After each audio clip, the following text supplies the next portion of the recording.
దీపావళి నవ్వులోన రంగోళి పండుగలు నీతో రావాలి నా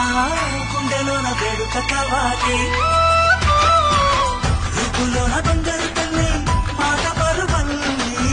రామునింట ప్రేమలు పంచాలి ఆ సీతలాగా పేరుకు రావాలి